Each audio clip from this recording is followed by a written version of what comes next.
I think you have to kind of recognize my history to answer the question appropriately. I came from entertainment, and a big part of entertainment as we looked for new talent was always kind of community and getting to something early. When I got into cryptocurrency, I did it with a partner who had been in finance for a long time. And with NFTs, we see some of those same common traits. And because he was in venture, when you also apply due diligence to the team, you can take a pretty good guess on what you think is going to be valuable and what's not going to be valuable. And further to that point, when you talk about some of the NFTs that have just sold, it's really a case of supply and demand. And there's so much global demand for NFTs right now that obviously, the prices are going to be pretty extreme in some cases.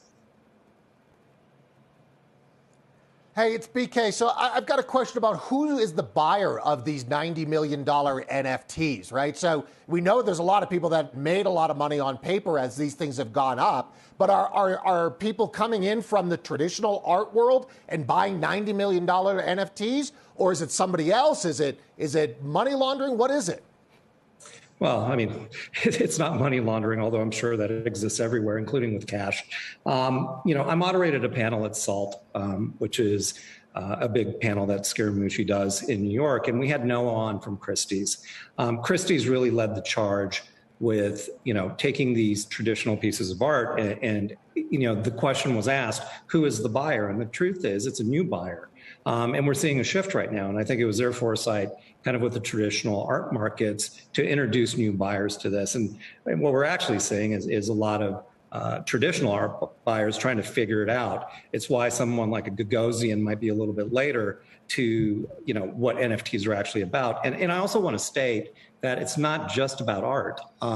It's really about much more than that. It's about liquidity and creating an economy, which is another long conversation. Sure. I think, though, if you're an early investor in an NFT, Les, and you're sort of investing in something before it's fully valued, let's say just like a stock, recognizing value, you mentioned community. I get that, too. For instance, CryptoPunk or Bored Apes, has a huge community around it. But if you're early, the community may not exist. So are there certain features about an NFT, something about them that makes you think, you know what, this will develop that community that is needed to propel the value of this?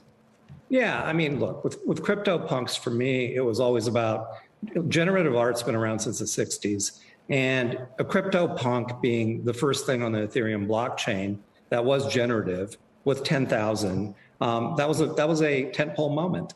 And when we kind of go down the path and wonder why are Bored Apes so valuable? Well, now we have the, kind of integration of Web3, the metaverse, and the roadmaps that these newer kind of launches are putting together.